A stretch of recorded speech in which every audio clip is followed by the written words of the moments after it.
Oh, a big one. Classic. This is a big one. This is a 10th scale re-release from Tamiya. This is synonymous. First release, I want to say in 1979. So it's the same age as me, this thing. Oh, 1979. But yeah, they recreated it. It was out of production for a long time. They first re-released it in 2010. And then after that, every couple of years, they bring it back into production. So we don't have it very often. Usually once every 3 years it comes back. But when it does, it's really, really popular. One of Tamiya's classic kits, obviously at this age. Now it does come with an electronic speed controller. Which so is good. It's already included in the kit, It's included in the kit. And what I like about this kit, I was hoping it would be like this. I've never actually built one of these. There's the electronic speed controller. Is it does have a hard plastic scale body, which is really cool, of the old Baja racers. And it does have a lot of cast aluminium parts. So these were all cast out of really, really old molds. That was before they had a lot of plastic injection molding and strength.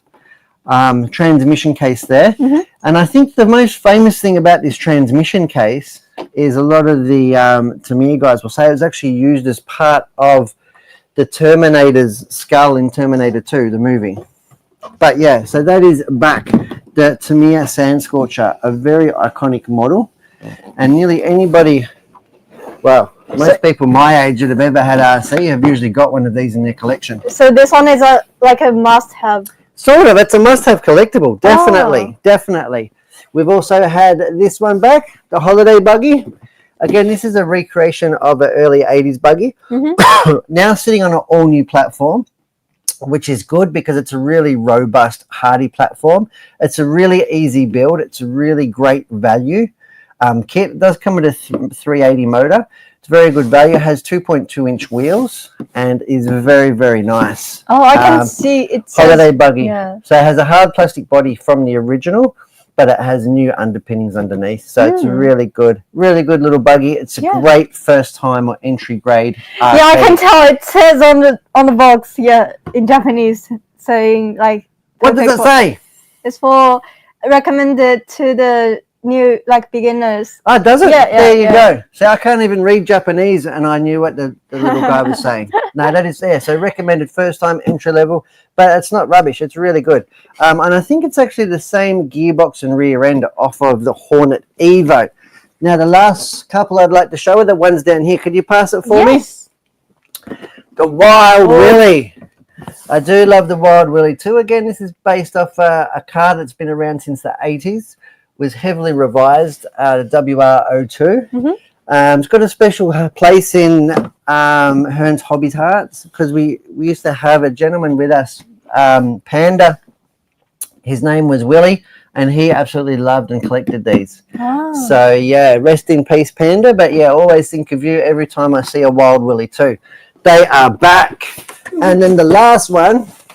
This one's a bit more exciting than the others, if you will. This is all new.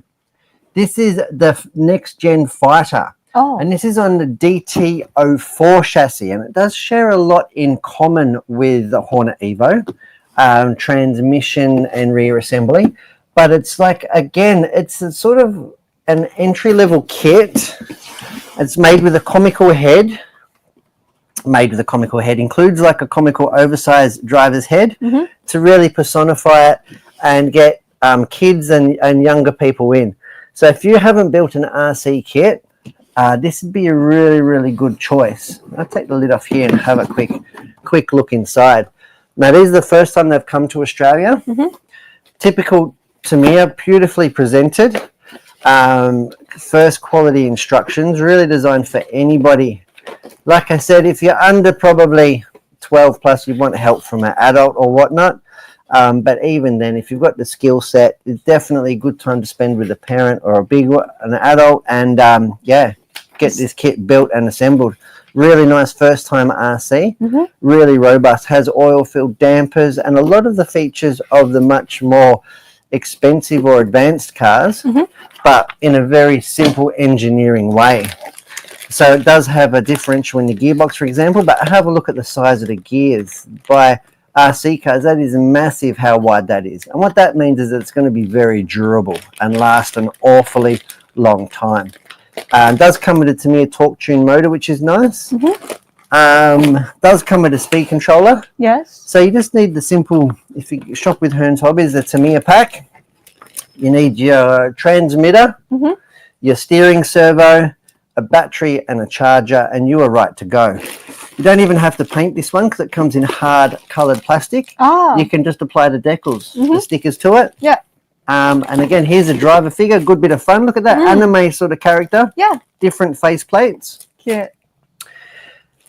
Different face plates there, so you can really detail up. Yeah. I like that they've updated the driver figure somewhat, and it's really cool that they've done that. So it's sort of like a retro modern RC car, I would say. Really cool. That's what it's going to look like when it's finished. I absolutely love it. Love the box art, love the design, and I love the price point. Another great quality product from Tamiya. So yeah, big shipment in. Yeah. Now,